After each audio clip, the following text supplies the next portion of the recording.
Once upon a time, there were 3 little pigs. You look friendly. Nice to meet you. How are you? The time came for the little pigs to leave their home and make their way in the world. Goodbye, my little ones. Be happy, but beware of the big bad wolf. Who will wash my socks? Let's go! If you let me stay, I might even do the washing up. Oh, it'll be nice to get a bit of peace and quiet.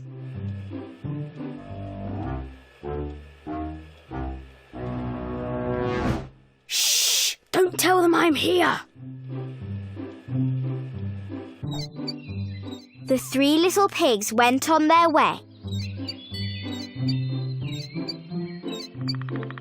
This plant is heavy. I'm tired already.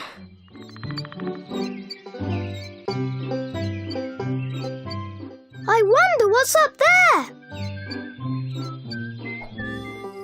The first little pig soon found a piece of land, and he quickly built himself a house made of straw. Oh, this is easy. Oh, I hope I don't have hay fever. Oh, all done.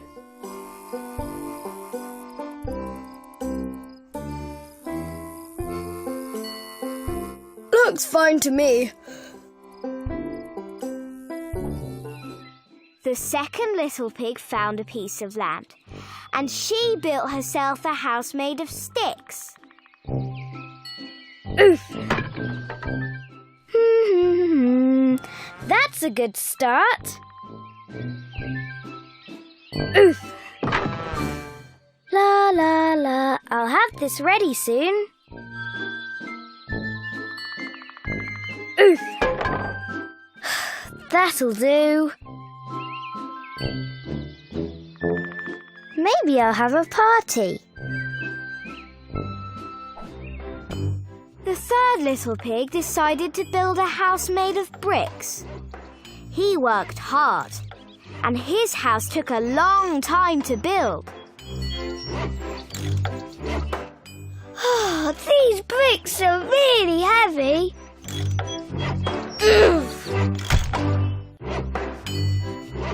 How do you do? I'm going to need some more cement.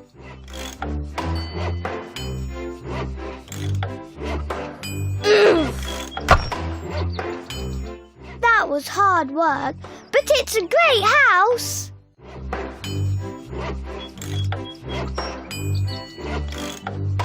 Just a few more things to do. Well done.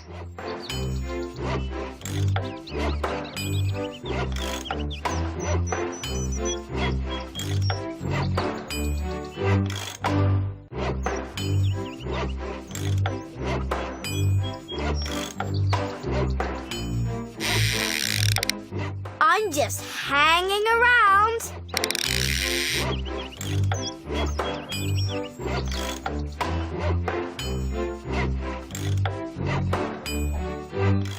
The 3 little pigs lived happily in their 3 little houses.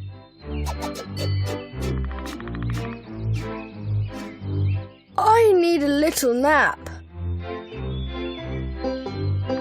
I could dance all day.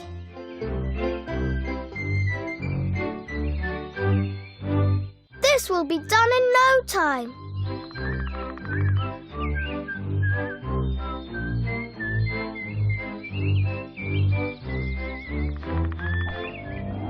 Until a big bad wolf arrived in the neighborhood. I'm scared. I'm getting very hungry. A wolf in a van! Oh no! Where did those 3 little pigs go? The princess was looking out of the window, where snow as white as her skin was falling quietly outside. She loved winter and snow, for it reminded her of her mother, who had given her the name Snow White because of the girl's fair skin. Snow White was growing happily at the castle with her father, the king, and her stepmother, the beautiful queen. Her father was a good and caring man, but her stepmother was a proud and vicious woman. The queen had a magical mirror, which she would often ask while looking at herself. "Mirror, mirror, on the wall, who is the fairest of them all?" And the mirror would always reply in the same way. "You, my queen, are the most beautiful among them all." The mirror was not only magical, but it was also very honest, and it would always tell the truth. And the queen loved hearing that she was the most beautiful in the world. But Snow White grew, and her beauty blossomed. One day, when the queen asked her mirror who was the fairest of them all, she received an unexpected and very unwanted answer. "Snow White, my queen, is the most beautiful among them all." The news struck the queen, but after the initial shock, she decided to solve the problem. Her plan was as cruel as her heart.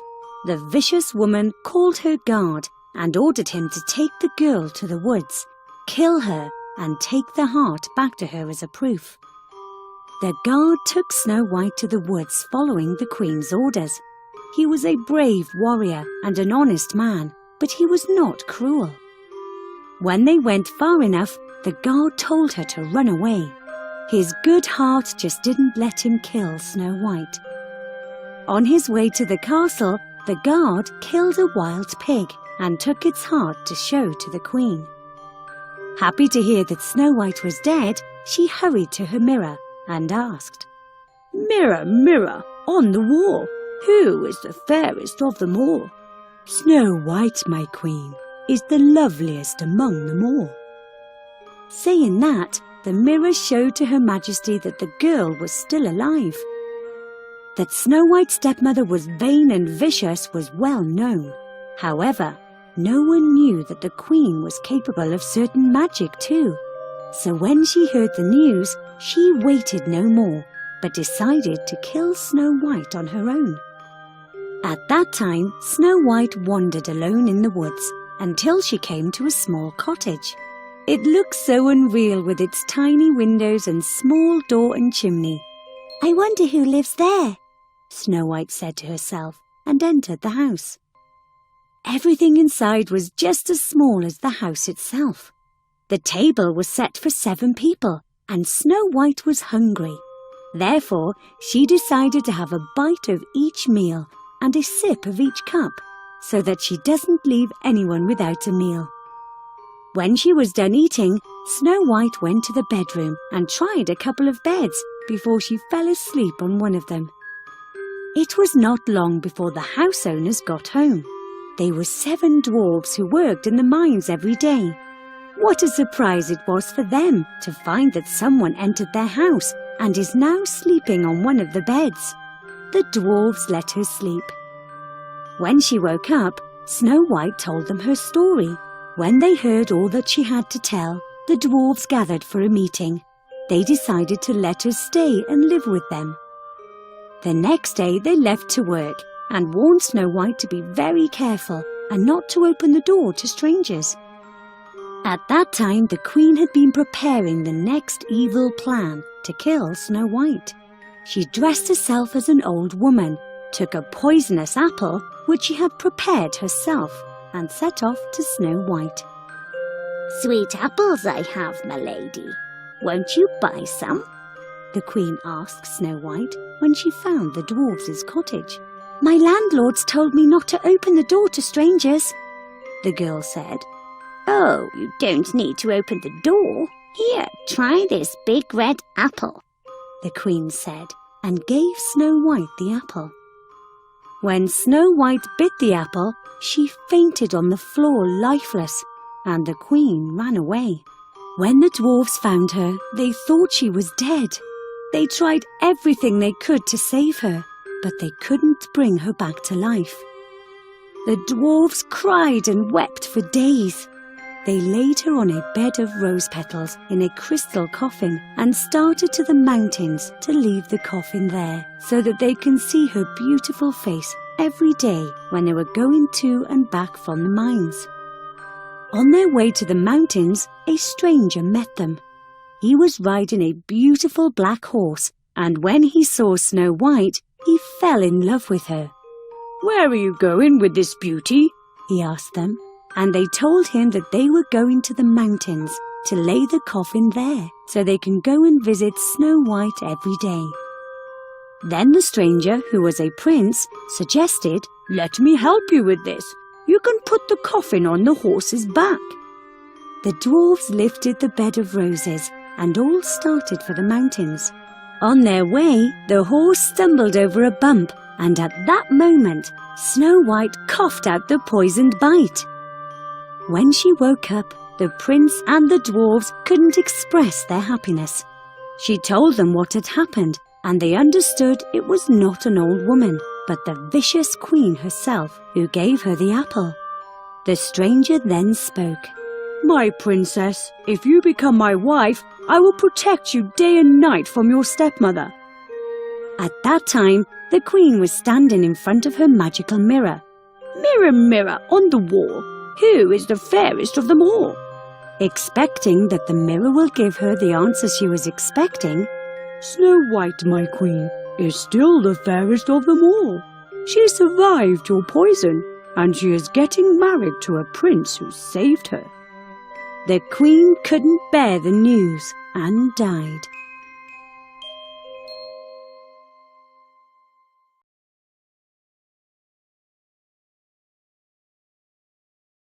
Once upon a time, there lived a king. He had a beautiful daughter. She liked to play with her golden ball by the pond near the forest.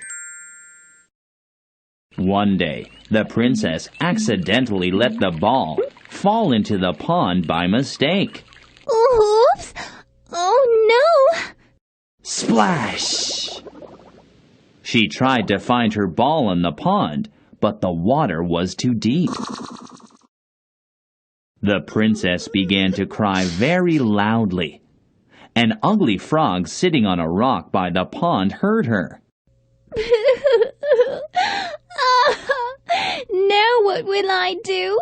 I have lost my golden ball forever. What is the matter, princess? Why are you crying? I am crying because my golden ball fell into the pond. Do not cry. I can help you. How can this ugly frog help me? What will you give me for finding your golden ball? I will give you whatever you want, dear frog. I will give you my jewels. I will even give you the golden crown I am wearing. I do not want your jewels or your crown, but promise me this. Let me sit by you and eat with you, and then you must kiss me too. Promise me. Then I will go down into the pond and get your ball. Oh, if I must, yes. I promise you all that you wish. Now, please hurry. Oh, my golden ball. Thank you, Frog. The princess was very happy. She picked up the ball and hurried away. Wait, wait! Take me with you! I cannot run as fast as you can! But the princess pretended not to hear him. She ran back to her castle and closed the door. The frog is talking nonsense. The forest is the right place for a frog. Life in the castle is not for him. The next day, the frog hopped up to the castle door. The frog knocked on the door. Oh, princess, princess, open the door for me. Oh no, it is the ugly frog. Make him go away. The servant went to the door and told the frog to leave immediately. She slammed the door in the poor frog's face.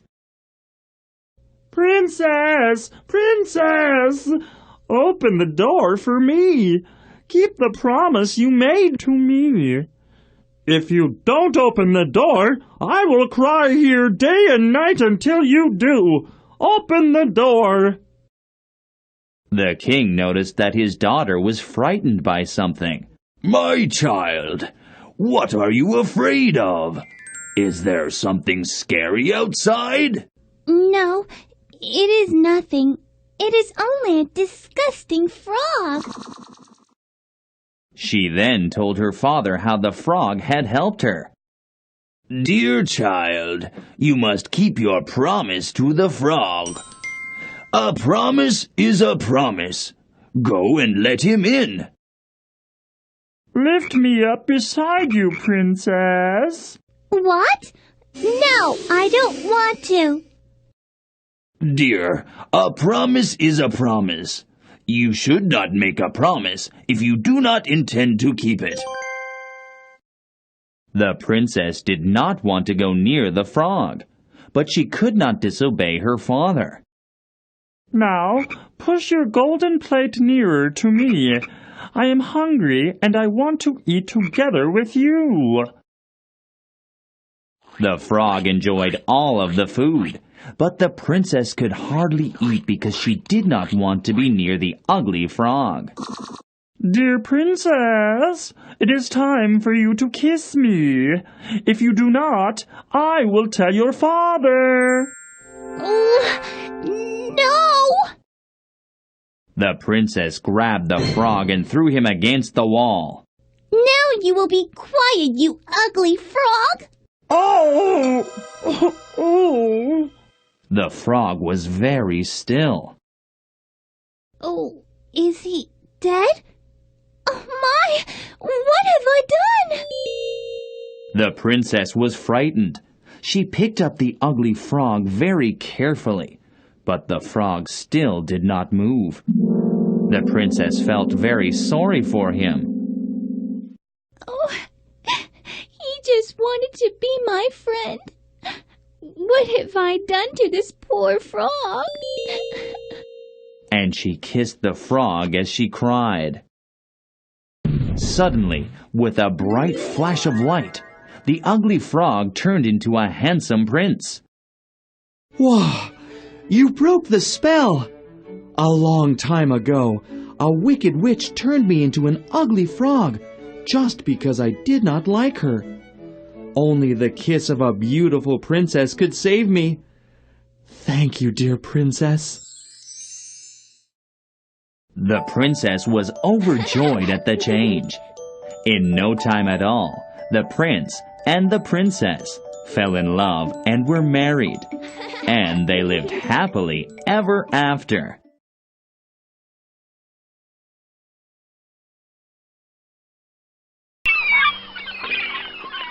We must not think that beneath the surface of the oceans there is nothing going on. No, for indeed the finest flowers grow there, and fish glide between them. Standing in the deepest spot of all is the Sea King's castle. Its roof is covered with shells which open and close as water flows over them. In each shell there lies a glittering pearl which is fit for a queen. The Sea King looked after his children alone, and his mother kept house for him. She was a wise woman and a very caring grandmother to the 6 little sea princesses. They were all lovely, but the youngest was the prettiest of them all. Her skin was soft and delicate, and her eyes were as blue as the sea. But, just like all the others, she had no feet, and her body ended in a fish's tail. She was quiet and thoughtful, very different from her sisters. While they got excited about the wonderful things which they found in shipwrecks, She cared only about her pretty red flowers and a beautiful white marble statue of a handsome boy which had once fallen to the bottom of the sea. She made her grandmother tell her all she knew of the world above the ocean, and nothing made her happier than to hear these stories. "When you turn 15, said her grandmother, "you will be allowed to swim up out of the sea, sit on the rocks in the moonlight and watch the ships sailing by, and then you will see all I am telling you about. You're all a year apart in age, so you will have to wait 5 years for your turn to come." Sadly, she was the one who longed the most for her turn to come, and yet she had the longest to wait. Time passed, and the eldest turned 15. She promised to tell her sisters what she saw on her first visit, and what she thought the most beautiful. When she came back, she said she had seen hundreds of beautiful things, but the most beautiful was to lie in the moonlight, in the quiet sea near the coast, and to gaze on a large town nearby, to listen to the sounds of music and the voices of human beings. A year later, the second sister was allowed to rise to the surface of the water and to swim about where she wished. She rose just at sunset, and this, she said, was the most beautiful sight of all. The whole sky looked like gold with violet and rose-colored clouds spread on it, and it all reflected in the water. The third sister was the bravest of them all, and when the time came, she swam up a broad river. On the banks, she saw green hills covered with beautiful vines and forests with palaces and castles sitting in them. Little human children were playing in the water, and she wanted to play with them, but they got scared and ran away. She said she would never forget the beautiful forest, the vines, and the children who could swim in the water, even though they didn't have fishtails. The fourth sister was more fearful. She didn't approach the shore, but stayed in the sea. The sky above looked like it was made of glass, she said, and this was the most beautiful thing. The fifth sister's birthday was in the winter, so when her turn came, she saw what the others had not seen. The sea looked green, and large ice blocks were floating about like pearls. She didn't know that they were called icebergs. Each had a unique shape, she said, and glittered like diamonds. She didn't know why people were afraid of them and steered away while she floated calmly on one of them. At last the youngest princess reached her 15th year, and she rose to the surface of the water. The sun had just set as she raised her head above the waves. The sea was calm, and the air was mild and fresh, but there were clouds glowing with purple and gold. Through the glimmering twilight, the evening star shimmered in all its beauty. A large ship was anchored nearby. The Little Mermaid swam towards the cabin windows, and as the waves lifted her up, she glanced through the windows and could see a number of well-dressed people inside. The most beautiful of all was a young prince, with big dark eyes. It was his birthday, and that was the reason for the joyful celebration. When the prince appeared on deck, the sailors lit 100 rockets into the air, making the night as bright as day. They scared the Little Mermaid so much that she dived underwater, but soon she resurfaced, and then it seemed as if all the stars in the sky were falling around her. She had never seen fireworks before. It was late, but the ship sailed on, and the Little Mermaid swam along because she couldn't take her eyes off the prince. But soon the waves became as high as mountains, and the ship groaned and creaked. To the Little Mermaid this seemed good fun, but to the sailors it was no fun at all. Soon the waves broke over the ship, and water burst onto the deck. The Little Mermaid now understood that this was a dangerous situation, and remembered that human beings are not as good swimmers as merpeople. It was pitch black, and she couldn't see anything, but then lightning struck, and she was able to scan the deck. She couldn't see the prince anywhere, so she swam to find him, forgetting that the beams and the planks could hurt her too. She dived a few times before she found him. Her eyes were closed, and his breathing was very weak. If it wasn't for the Little Mermaid, the prince would have died. She held his head above the water and let the waves drift them to the shore.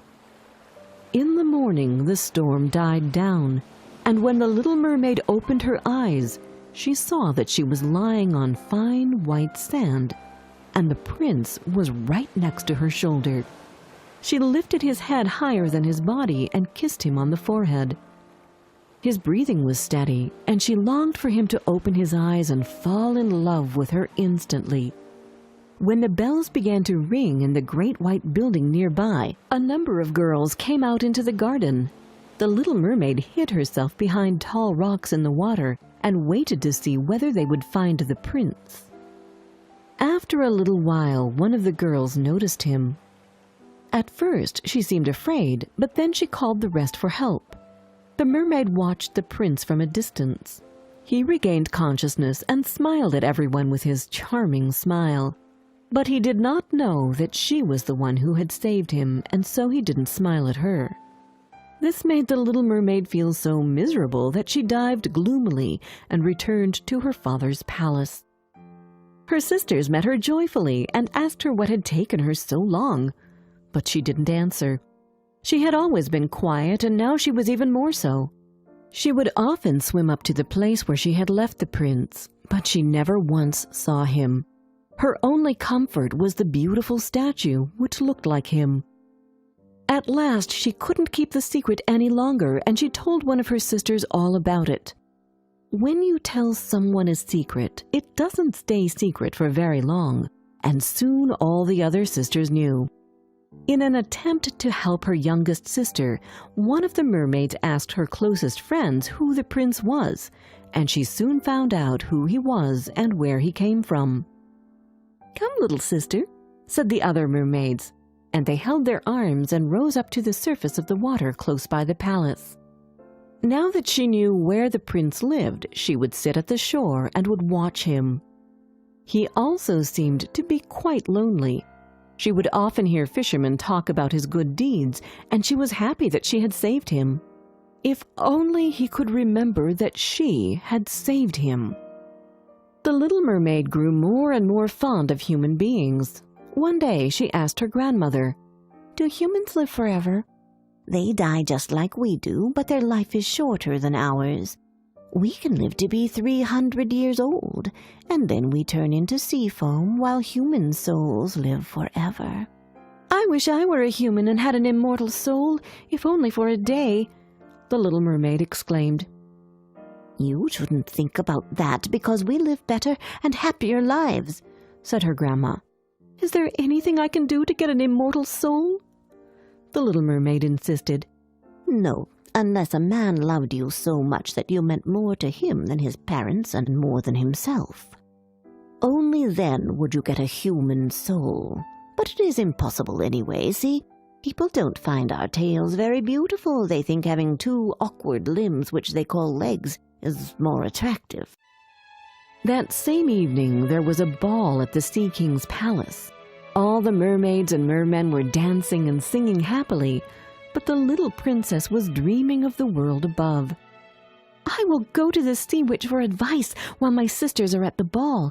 She will help me, although I'm so afraid of her," she thought. She swam for a while before she arrived at a palace built of human bones.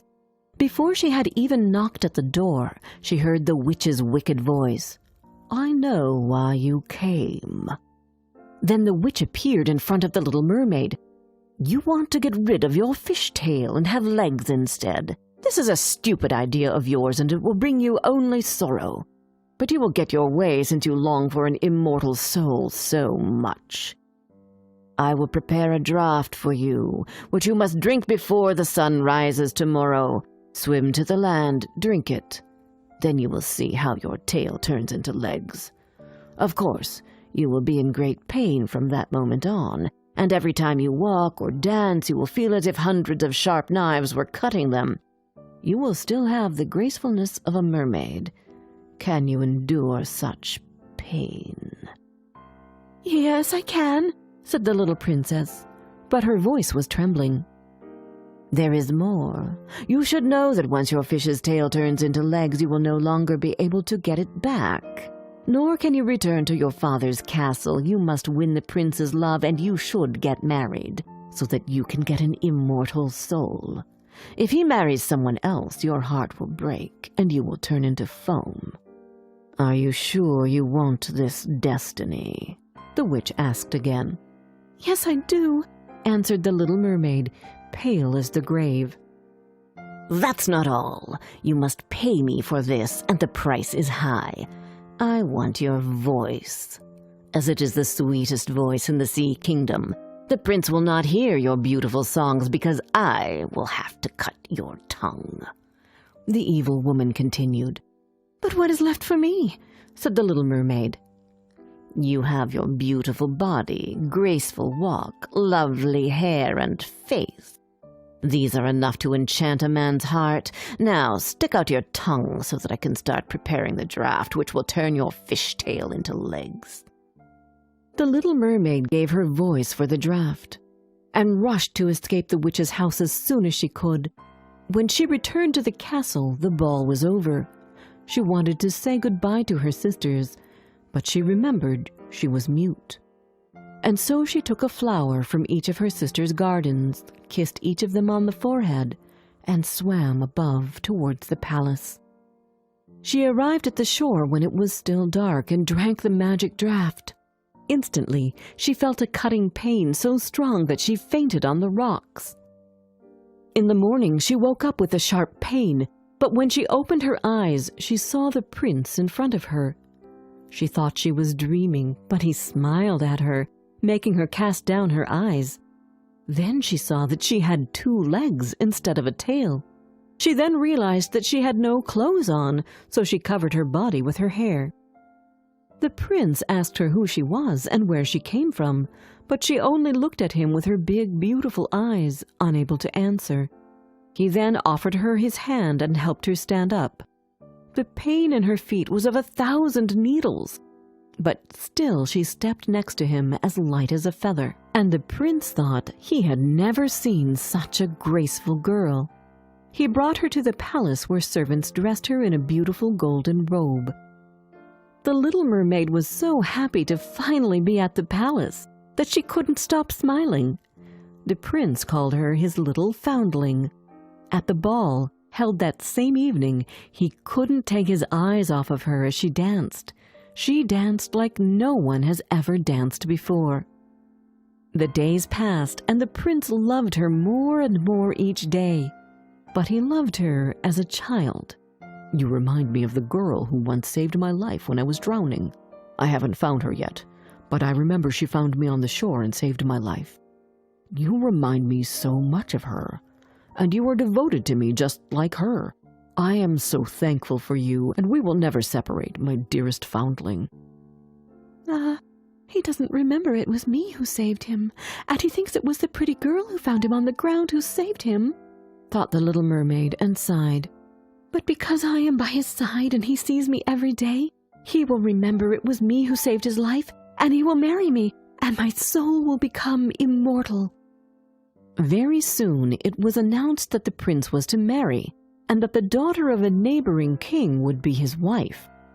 This news saddened her very much, but the prince calmed her when he told her, I will go and see the princess as my parents wish, but I will not bring her home. I can only marry the girl who saved me that you look so much like. If I were forced to choose a bride, I would rather choose you, my speechless foundling. The next morning the ship sailed into the harbor of a beautiful town. The little mermaid was very anxious to see whether the princess was beautiful. When she saw her, she had to admit she had never seen such a beauty before. I can't believe that I found you, the prince said to the princess. It was you who saved my life when I lay on that beach. He held his bride in his arms. Time passed, and it was time for their wedding day. Oh, I am so happy that my dreams have come true, and you can be here on my wedding day, my foundling, he said to the little mermaid as they were walking down the church aisle. The little mermaid, dressed in silk and gold, held up the bride's veil.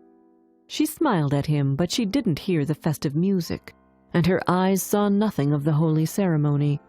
She thought of her own death, which was going to happen very soon. The wedding was held on the ship that same evening. The little mermaid was gazing towards the east, towards her father's castle, when suddenly she saw her sisters rising out of the ocean. They were as pale as herself, but their long, beautiful hair had been cut off. "We have given our hair to the witch so that you may live. She has given us this knife. You must put it into the heart of the prince, and when his blood falls upon your feet, they will grow together again and form into a fish's tail. You will be a mermaid again. But you should do it before the sun rises. If you do it a minute later, you will turn into foam." And then they sighed deeply and sank beneath the waves. The little mermaid took the knife and entered the bridal tent. She bent down over the prince and kissed his forehead. Then she looked at the sky, which grew brighter and brighter. She then heard the prince whisper the name of his bride, and the knife trembled in her hand. She threw it far away from her into the waves, and the water turned red where it fell. She took one last glance at the prince, and then she threw herself into the sea, thinking her body was dissolving into foam. But she could feel the warm rays of the sun, and did not feel as if she were dying. She saw hundreds of transparent, beautiful beings floating around her. "Who are you, and where am I?" she asked, and they answered with their melodious voices. "Among the daughters of the air," answered one of them. "We do not possess an immortal soul, but by our good deeds we can win one. Because you suffered enough on the ground, you will now live with us for 300 years. After that, you will win your soul."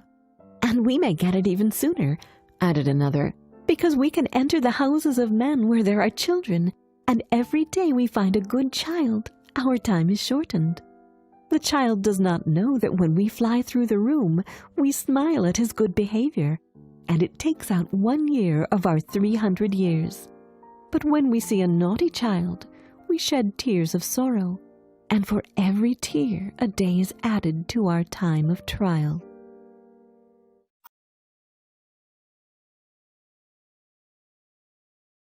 Once upon a time, a rich man lived with his wife and daughter. But his wife was very ill.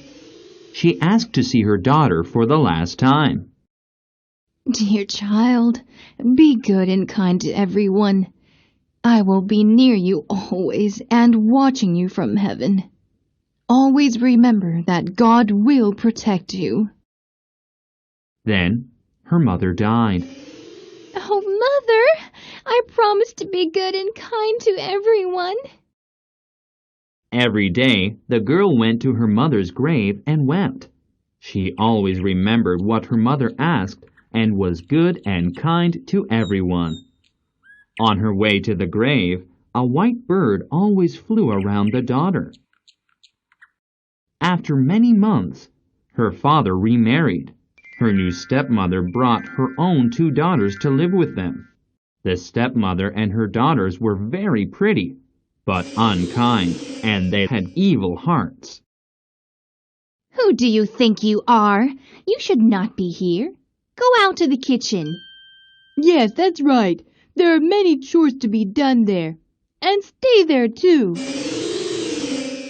"Here's an old nightgown and some wooden shoes. These are more suitable for you to wear."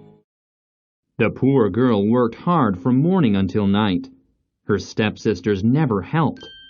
But the white bird helped her and sang a beautiful song to her whenever she wept and felt lonely.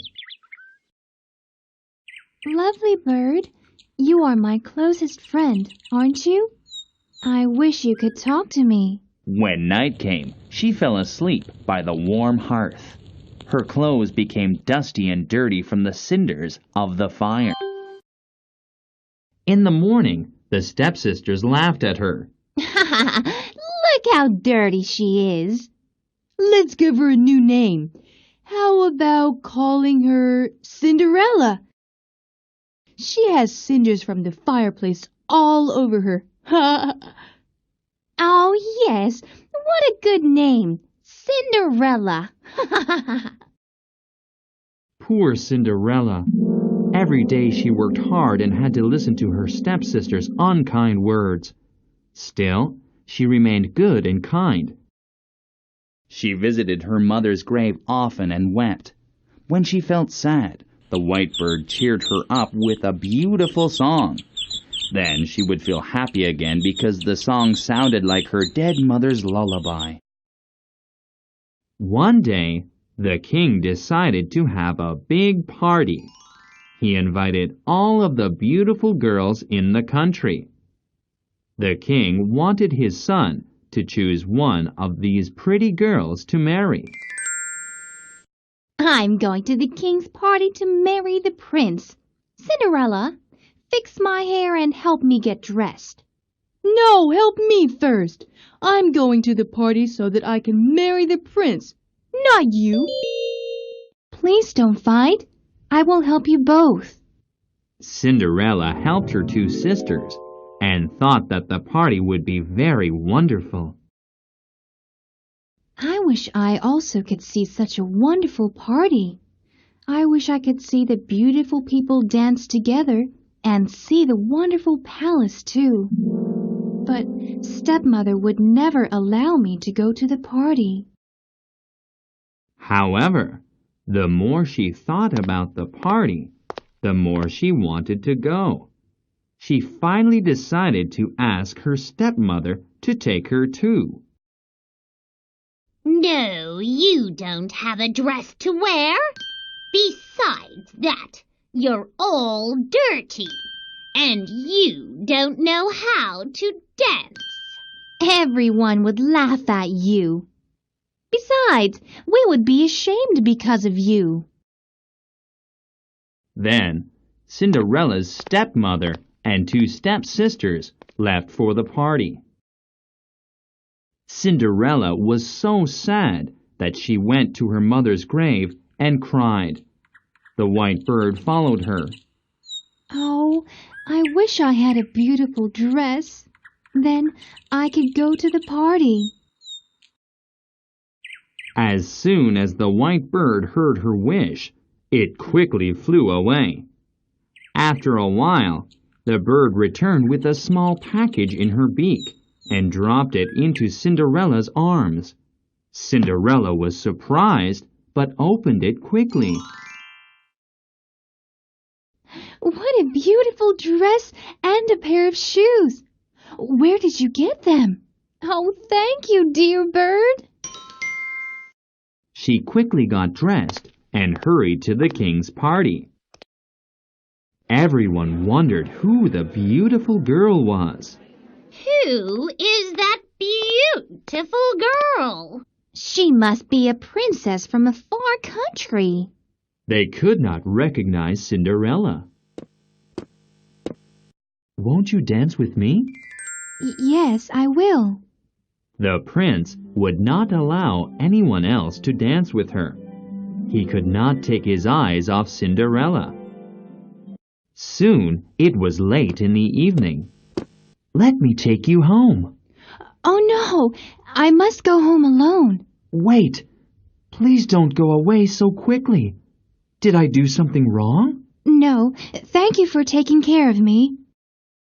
Cinderella could not say any more, and she quickly ran from the party. She did not want the prince to know that she was only a maid. But the prince tried to follow her home. I cannot believe how fast she can run.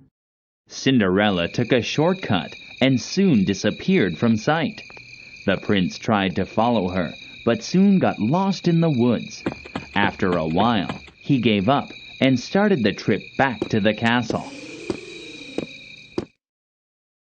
On his way back, he heard a beautiful sound. What a beautiful sound that is! The prince turned his head to see where the beautiful sound was coming from. He found the white bird sitting on a tree branch. The moonlight was so bright that he could see something glittering beneath the tree. It must be one of the princess's shoes. In her hurry, she must have lost it here. Perhaps this bird knows where she lives. The prince picked up the shoe and followed the bird as it guided him to Cinderella's house. Her father came out of the house when he saw the prince. You there! Do you have a daughter here? My lord, I have 3 daughters, but 2 went to the party with my wife. Just then, the stepmother and 2 stepsisters came back from the party. The stepmother thought that the prince had come to pick one of her daughters to marry. Oh, Prince, I am so glad to see you here. Here are my 2 beautiful daughters. Choose the one you wish to marry. I need to find the owner of this shoe. This belongs to the princess who is at the party. She will be my bride. My lord, that is my shoe. Oh, I lost it just a minute ago. I put another pair of shoes on just now. Please allow me to try it on inside the house, my lord. They hurried inside the house with the shoe. The stepsister tried her hardest to put on the shoe. Let me try it on. Ouch! The stepsister tried to squeeze her toes in, but the shoe was too small for her feet. Give me that. I am sure it will fit my foot. Let me try.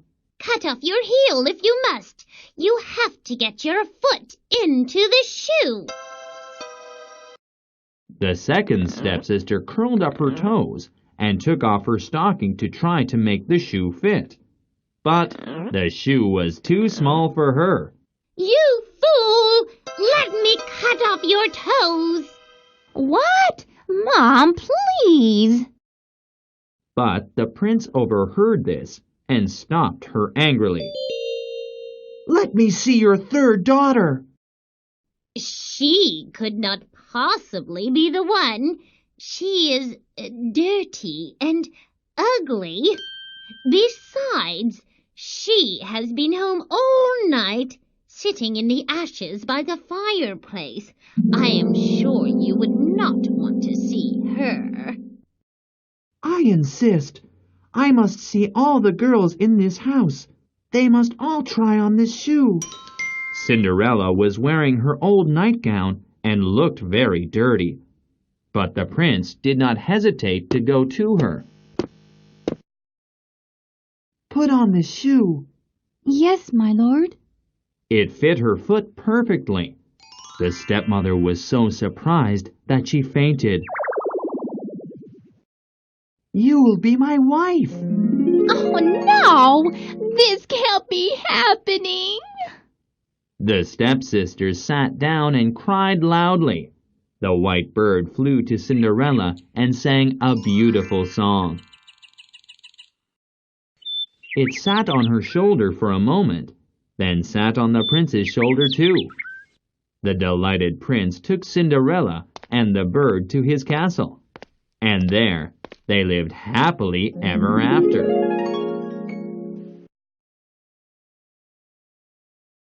Sleeping Beauty. A long time ago, there lived a king and a queen. They had everything they wanted, but a child. Every day, the king and queen wished for a child.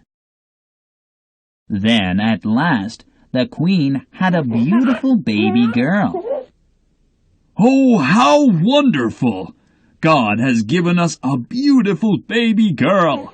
Let's invite the people in the kingdom to a celebration. Oh, yes, but we can't invite the evil fairy. She might hurt our child. Soon, the royal celebration began. It was the biggest feast the king's guests had ever seen. The court wizards took turns blessing the baby. I bless you with the gift of virtue. This girl will be virtuous in every way. I bless you with the gift of beauty. This girl will be more beautiful than all her peers." The last wizard prepared to bless the baby. But suddenly, the uninvited evil fairy burst in. She was very angry because she had not received an invitation to the celebration. "Wait, let me bless your baby too. When she is 15, she will prick her finger on a spindle's needle. Then she will fall down dead." Everyone was shocked and terrified by what the evil fairy had said. Luckily, there was one more blessing to be given. The last wizard lifted her head sadly and spoke. "I can't undo the evil fairy's spell, but I can soften its blow. Your daughter will not die, but will fall into a deep sleep. And everyone in the castle on that day will fall asleep too, until the princess is awakened. But she must be awakened by someone who truly loves her." "Oh, God! Save my princess, please! Now, burn every spindle in the whole kingdom! I will do my best to protect my princess." The baby girl grew into a beautiful young princess. All the blessings had come true in her life. She was beautiful, kind, good, and generous. One day, she decided to go riding. "You, get the princess's horse. Hurry!" The stable boy couldn't turn his eyes away from the princess. Am I dreaming? How can she be so beautiful? Then the stable master hit the boy to make him work more quickly. "Stop! Never hit that boy again." The stable boy thought that her kindness made her even more beautiful. The boy's heart beat quicker than ever. "Take care of yourself. If he beats you again, I will have him replaced." However, the stable master did not stop hitting the boy. So, the stable boy ran away. He reached a distant kingdom, far away from the stable. One day, the princess explored the castle. She climbed up to a very old tower and opened the door. "Hello? What are you doing?" I'm making thread." "What a curious machine. It makes an interesting noise. May I try it?" "Ouch! Oh, I feel so strange." Immediately, the princess fell into a deep sleep. Soon, one by one, everyone in the castle and even the animals in the stable fell asleep. The evil fairy cast a second spell so that the ivy growing on the castle would grow thicker and surround the castle. The ivy grew so thick that it covered every part of the castle. Then, no one could get into the castle. Years later, however, news of the sleeping princess reached the distant kingdom where the stable boy now lived. The news also said that many brave knights had died while trying to rescue the princess. The stable boy had never forgotten her beauty and kindness. "Oh no, my princess! My love! I must rescue her!" So the stable boy traveled to the ivy-covered castle. When he reached the castle, he saw that thick ivy covered the castle. He cut his way through the thick branches. It was very hard work. "What's this? Ah, that stable boy. Grow my ivy and choke him. Grow, grow, grow." Oh no! The ivy is moving! Oh, I can't breathe! God, help me! Give me strength!